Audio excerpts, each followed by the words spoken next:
Well, the Oscars are right around the corner. Not really, but we're going to talk about it anyways. What is up, Flick fans? Welcome back to my channel. A video I've been wanting to put out for quite a while, but we had some film festival movies last week that I was able to soak in and sort of change some of my predictions. Now, this is going to be a very different Oscar video from when I actually give my predictions about each nominee and the winner. Today, I'm going to do things a bit differently. I'm going to be locking in 3 movies for each category that we're talking about, and there will be a few categories left off, but I'm going to try my best to hit on the main ones, and then after locking in 3 predictions, I'm going to give you who, at this point, November 2020, I believe is going to win that category. What I need down below. Which of these movies have you seen? Even I have not seen all of them yet, but a movie like Mank, we can kind of see where certain things are going, even though it's going to be hard to select a movie that we haven't seen as a winner. But that's how Oscar predictions work in 2020. But again, need your comments down below. If you guys like this Oscar prediction video, we may try to do one for every month leading up to the Oscars if you smash that thumbs up button. But for right now, we're going to start with the category that I'm not as confident in Best Documentary, and kind of work our way up to Best Picture time codes down below. So for Best Documentary, my 3 locks are Boys State, Dick Johnson Is Dead, and Totally Under Control. Now, why are these movies locks? I haven't seen as many documentaries as I have seen feature films, and of these 3, I have yet to see Totally Under Control, even though that's definitely one I want to check out. But for these 3, I just believe Boys State. Not everyone has that in their top 5 right now. I think that movie is so special. In my opinion, it has to make it at least onto the nominations list. Dick Johnson Is Dead. I don't know how this doesn't get nominated. I think it's a beautiful movie. But I'm going to take Totally Under Control as my winner, and here's why. It's just relevant. We see what's going on right now with the election. We see what's going on right now with the pandemic, and everything about this film. Not even seeing it, I can tell it's one of those movies that I just think is going to win Best Documentary. So my pick is Totally Under Control. Let's move on to our next category, and that is Best Score. Now, the 3 movies that I have locked are Tenet, The Trial of the Chicago 7, and Soul. Now, Soul, you just hear the trailer and you know it's going to have that Pixar magic. The Trial of the Chicago 7, it's a film that I believe had a fantastic score, one that added so much to the movie. But you look at Tenet, and it's hard not to go with that. I just think the score, Ludwig Göransson, teaming up with Christopher Nolan, it's outstanding. Even though it's hard not to go with that, I may pull a bit of an upset in some people's eyes. I think Soul is going to win Best Score. It's all according to how this movie affects us emotionally, and we know it's probably coming because that's what Pixar does. But if the music adds to that experience and it is as good as what we've heard from the trailer, I think Soul is going to take this. So my winner, as of right now, is Soul for Best Score. Let's move into the next one, and that is Visual Effects. Now, this one's tough because we don't even know if Wonder Woman's going to stick to that date. But we know that The Midnight Sky, coming to Netflix, a space-like adventure starring George Clooney, that's probably going to have some really good visual effects. So I'm going to lock those 2 movies in, and of course Tenet. This is the first time today that I am taking Tenet to win Best Visual Effects. I mean, how do you not pick this movie after pushing time forwards and backwards and the inversion thing that they were able to do, and delivering on an incredible grand scale third act? I just think the movie looks fantastic, but not only from a cinematography standpoint. I think it looks great from a visual effects standpoint. Some of the best, at this point, the best I have seen all year. We're going to move into another category, and that is sound. Now, of course, we know that this year they're combining the 2 sound categories. No more design, no more editing, the mixing, and all of the fancy words.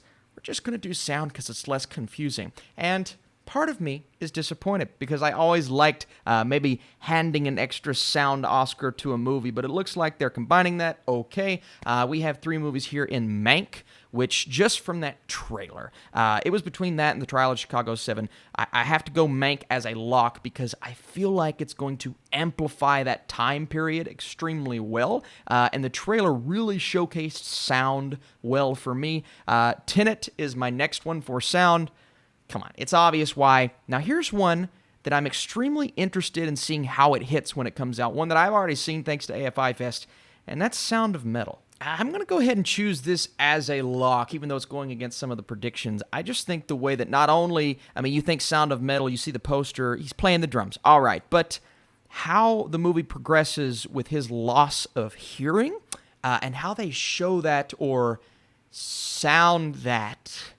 It's not technically showing it on screen. I have to go this as a lock because I want this movie to get nominated for sound design because what they were able to do, and you'll know when you see the film, but my winner is Tenet. I think the sound design in Tenet is magnificent. It's some of the best you will hear all year, and again, it's a technical achievement. Whether you love the movie or not, and whether you have issues with the actual dialogue, and I know that's something that's going to bother a lot of people. Who knows, maybe that kind of pushes it away from winning Best Sound, but I think the overwhelming impactfulness of how the sound design is presented throughout the movie pushes that movie to the top, and it's one of the only blockbusters we've seen all year, and normally those are racking up on the technical awards. Let's move on to Best Editing. This is one of my favorite categories. Personally, I love the way that a movie is constructed and put together, and all three of these films, it looks, from Mank, I haven't seen Mank yet, but from the looks of Mank, it looks like it's constructed in such an interesting way, and to tell this story, you have to have good editing, so I'm going to go ahead and lock that in, along with The Trial of the Chicago 7. I think this fast-paced movie is really helped out by the way it's put together. Now, here's one that I don't know if this is a popular opinion. I'm not seeing this in a lot of people's predictions. I'm going to throw The Father in here. When the movie comes out, I think more people will see what an achievement this actually was in terms of how they tell the story about a man suffering from dementia, how you're kind of following along with what he sees, and how these parts are pieced together. Now, this could be just the fact that I loved this movie, and a little bit of a personal touch in here. I'm going with my heart on this one, but I would love to see The Father for Best Editing, so I'm going out on a limb, but that being said, my winner for editing is The Trial of the Chicago 7, and this, for me, comes down to pacing. The pacing just works so well. The way that the movie's put together, the fact that you're flashing back and forth and you're showing everything that happened in the past and everything that's happening now with this court case, it's a lot. And the fact that they managed to do this and display it that well, combined with some other awesome elements that we'll get to, I'm going to go with this. I'm going to lock it in. Who knows if we actually see that or not. Some of these, you're going to be like, Austin, what are you thinking? Who knows what I'm thinking? Let's go Best Cinematography. So I have three movies that I've locked in, three that I'm very confident about. Nomadland, which is just Chloe Zhao with the direction, but the cinematography is gorgeous.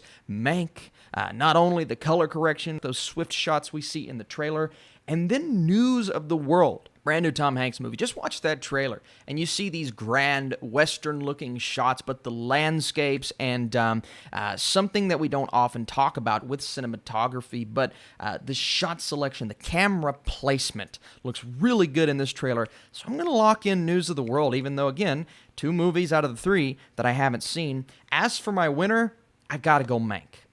Just that 2-minute and however many second trailer that I watched, I'm like, that's, I don't know how this doesn't win Best Cinematography. Whether it takes home the big prize or not, I think Eric Messerschmidt is his name, did a wonderful job just from what I've seen, and I cannot wait to see and experience the full feature film. Let's move into animated feature and my three locks. It was hard not to put Onward on this list, but it feels weird putting two Pixar films in my locks. I do think it'll get nominated, but as for the three that I chose, Over the Moon, Soul, Wolfwalkers, three different studios. Now, this is going to be tough because Wolfwalkers is by far the best animated movie I have seen this year. I saw it at AFI Fest. It's a beautiful story. I think it's going to go down as a classic. But if Soul is as good as I think it's going to be, and if it has that Pixar magic, I don't know how Wolfwalkers takes it. I think the other three movies, probably Cruise, I'd say Onward, they don't have a shot. It's between Wolfwalkers and Soul. Part of me wants to see Wolfwalkers, but I think Soul's going to have that magic, so I'm going to go with Soul as my winner. The next movie or the next category is Best Adapted Screenplay, and this was tough. I had Nomadland, I had One Night in Miami, and part of me had a couple movies that I wanted to put over The Father, but again, you just look at the fact that they nailed this screenplay with The Father, and I know a lot of you guys haven't seen it. I had to throw it on this list. As for my winner, it's going to be hard to get past One Night in Miami because this movie really does run through the dialogue. I mean, that is an essential aspect of this film, and everyone is so good, but I'm going to go Nomadland, man. I was just blown away by this movie. Chloe Zhao really nailed this film. It is a beautiful feature from beginning to end, but the dialogue and then the story progression and the fact that they utilized actual nomads, I know that has nothing to do with the screenplay, but yeah, I'm going to go Nomadland as my winner for adapted screenplay. And then we have original screenplay. This one is tough. We have Mank, we have Minari, we have The Trial of the Chicago 7. I threw Minari over a couple of contenders. I thought about putting Soul on this list of 3, my locks, but Minari, when you guys see this movie, you're going to know why. I just don't think it takes it. I think it's between Trial of the Chicago 7 and Mank. I mean, this is tough. You have Sorkin. I mean, when you think screenplay, you think script, you think Sorkin. And something that we're going to talk about a bit later does kind of lead me to believe he at least takes this one home. So I'm going to go ahead and lock in The Trial of Chicago 7 as my prediction at this point. It's a tough one between those two films. I think that's how it's going to be with a lot of these categories. Chicago 7, Mank, but right now I'm going with The Trial of the Chicago 7. Let's move into the next category, and we're getting into the acting categories. Again, not choosing all 5, just locking in 3, the 3 locks here. We have Olivia Colman in The Father, who I just think was outstanding next to Anthony Hopkins. And then 2 movies that I haven't seen yet, although I am watching Hillbilly Elegy right after this video. So, Glenn Close, Amanda Seyfried, I do believe that she is going to get that for Mank. I just see her in that trailer, and I'm like, wow. And I've always believed she had it, but she really shows it here. But when it comes to choosing a winner between Close and Coleman, I started this video and got my email that I got the screener for Hillbilly Elegy, so I really wish I could see how good Close is. I'm going to go Glenn Close, though, just because she's unrecognizable in that trailer. And as much as we don't like this sometimes, and I don't like this, I don't like giving somebody an Oscar just because they've been nominated and they've not gotten the Oscar. I think that might be the case this year, but you see that performance? I think she may be deserving of that Oscar as well. So I'm going Glenn Close as my Best Supporting Actress. Best Supporting Actor, Mark Rylance, Sacha Baron Cohen, both from The Trial of the Chicago 7, and Leslie Odom Jr. from One Night in Miami. I believe Yahya Abdul-Mateen will get a nomination. He was fantastic. But in terms of these 3, looking at Leslie Odom Jr., he may not even be my favorite performance from this movie. I think Kingsley Ben-Adir as Malcolm X stole the show. For me personally, he's just not getting a lot of Oscar talk, and this is a prediction, not who I want to win. Leslie Odom Jr. as Sam Cooke was brilliant, and I do believe there will be so many from Trial of Chicago 7, they may almost end up canceling each other out. I think he takes this home. One Night in Miami is a movie built off of performances, not solely, but his, according to a lot of people, stands out, and he did stand out. I just think those 2 personally are at the top, but Odom Jr. stole the show, and I think he wins Best Actor. Supporting Actor. Best Actress, Frances McDormand, Nomadland, Amy Adams. I'm going to lock Amy Adams in. You know, you see that trailer, and it doesn't really look like Amy Adams, and it's just, she's been snubbed before for Arrival, so I'm like, she's got to get in. I don't think she's going to win it, because I do think it comes down between Frances McDormand and Viola Davis, Ma Rainey's Black Bottom. Just watching that trailer, something tells me Viola could take it. Part of me wants to give it to her, but because I know at this point, November, remember November, I just think Frances McDormand was so good, and part of it is I've already seen the film. I'm still going to give it to her at this point. So Frances McDormand takes home Best Actress for me, but watch out for Viola Davis. I mean, maybe we get another trailer. It changes my mind as soon as I see the movie. But November, I'm going to go ahead and give it to Frances McDormand. Best Actor, Gary Oldman, Mank, Anthony Hopkins, The Father. And I'm locking in Chadwick Boseman for Ma Rainey's Black Bottom. I'm going to lock him in because, you know, I hope this isn't the case, but obviously he passed away and that may factor into it. But just seeing what we see from those 2 minutes, I think he looks like he's going to crush this role. and it's hard not to give it to him at this point. It's also hard not to give it to Gary Oldman. I think Oldman's going to crush it in Mank. But my victor right now is one that, at this point, again, I got to see Ma Rainey's Black Bottom.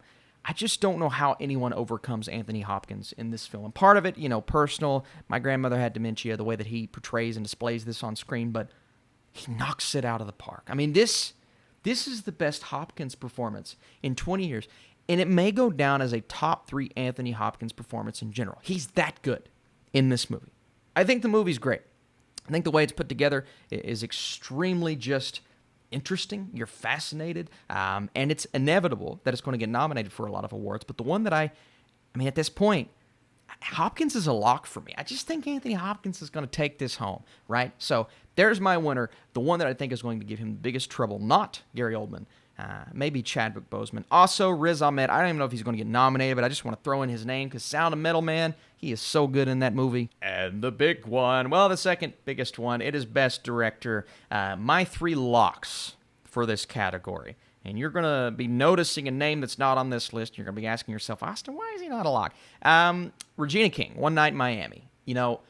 I don't like the movie as much as I like some of these other films. I thought it was really good. But you have to look at the direction here and say, and what she was able to do with this cast and with these performances and bringing everything together in the way that she did, and the fact that it's her first major feature film, I've got to put Regina King in here as a lock. Then you have David Fincher for Mank. We all know why David Fincher is in for Mank. He's David Fincher. And the movie looks outstandingly directed. Chloe Zhao, Nomadland. I think Nomadland works, not purely because of its direction. I think Frances McDormand was phenomenal. But I think, for the most part, I think Chloe Zhao is the star of this film. What she was able to do with the non-actors, with the actors, with the story that doesn't seem that interesting going in, but really captivated me. Now, the noticeable absence is Aaron Sorkin. And at this point, I still think he gets a nomination. Before, I was questioning, because it could be one of those Argo situations, right, where you don't get a Best Director nom, and heck, it could even win Best Picture. I think he gets nominated. But my 3 locks are Regina King, David Fincher, Chloe Zhao. I think David Fincher takes this home. I do. And I could be a little bit biased, but I just think if this movie works, it is solely because of him. It is because David Fincher takes this wonderful script, what looks to be a wonderful script, and just brings it to life in this beautiful black and white, capturing old Hollywood kind of way. And Citizen Kane, I mean, is an iconic movie, and what is the story behind the scenes? So I'm interested to see where that goes for sure. And now we have Best Picture. Now, you're going to get 7 more movies in here, so it's a pretty easy 3 to lock, right? There's no way on God's green earth these 3 movies don't get nominated for Best Picture, but we're doing 3 today, so I'm going to lock these 3 in. It's Nomadland, it's Mank, it's The Trial of the Chicago 7, and I think it comes down to those top 2. Mank and The Trial of the Chicago 7. Now, it is really hard to put Mank over The Trial of the Chicago 7 in terms of a movie that is going to win Best Picture, because Chicago 7 is so timely. It has that Green Book effect, and the Green Book comparison, I know, but it has that Green Book effect of being a crowd-pleasing movie. And if you've seen the film, you know what I'm talking about. It also has really good dialogue. It also has really good characters. It's also one of my favorite movies of the year. I think the movie's fantastic. Maybe a bit too crowd-pleasing at times, but that normally lends itself well at the Oscars. Now, I've seen some people on Twitter that have seen Mank, and no reviews, just some tweets, saying Mank feels like an inaccessible movie. And sometimes inaccessible movies, even though those normally seem like the movies that could win the Oscar, don't win the Oscar because it's inaccessible. So it's really hard for me to put Mank over The Trial of the Chicago 7 at this point, because Chicago 7 just has everything it needs to.